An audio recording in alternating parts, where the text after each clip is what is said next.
ಹುಬ್ಬಳ್ಳಿಯಲ್ಲಿ cylinder blast ಪ್ರಕರಣಕ್ಕೆ ಸಂಬಂಧಪಟ್ಟಂತೆ ಮತ್ತೋರ್ವ ಅಯ್ಯಪ್ಪ ಮಾಲಾಧಾರಿ ಸಾವನ್ನಪ್ಪಿದ್ದಾರೆ. ಪ್ರಕರಣದಲ್ಲಿ ಸಾವಿನ ಸಂಖ್ಯೆ ಈಗ 4ಕ್ಕೆ ಏರಿಕೆಯಾಗಿರುವಂತದ್ದು. ಓರ್ವ ಬಾಲಕ ಇವತ್ತು ಮಧ್ಯಾಹ್ನ ಓರ್ವ ಬಾಲಕ ಸಾವನ್ನಪ್ಪಿದ್ದ. ಅದಾದ ನಂತರವಾಗಿ ಈಗ ಸಂಜಯ್ ಸವದತ್ತಿ ಎನ್ನುವಂತ ಯುವಕ ಸಾವನ್ನಪ್ಪಿರುವಂತದ್ದು.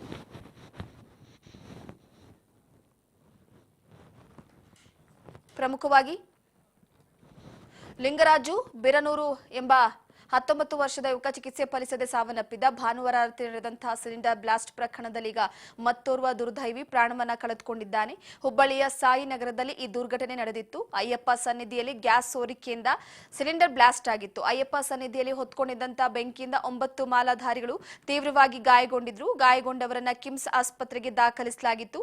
ಸದ್ಯ ಸಾವಿನ ಸಂಖ್ಯೆ 4ಕ್ಕೆ ಏರಿಕೆಯಾಗಿದ್ದು, ಉಳಿದ ಗಾಯಾಳುಗಳಿಗೆ ಇನ್ನೂ ಚಿಕಿತ್ಸೆ ನಡೆಸಲಾಗ್ತಾ ಇದೆ. ಗಾಯಗೊಂಡವರಲ್ಲಿ ನಿನ್ನೆಯಷ್ಟೇ ಇಬ್ಬರು ಸಾವನ್ನಪ್ಪಿದ್ರು. ನಿಜಲಿಂಗಪ್ಪ, ಸಂಜಯ್ ಸವದತ್ತಿ ಎಂಬುವರು ನಿನ್ನೆಷ್ಟೇ ಉಸಿರನ್ನ ನಿಲ್ಲಿಸಿದ್ರು. ಸದ್ಯ 5 ಗಾಯಾಳುಗಳಿಗೆ ಕಿಮ್ಸ್ನಲ್ಲಿ ಚಿಕಿತ್ಸೆ ಮುಂದುವರೆದಿದೆ.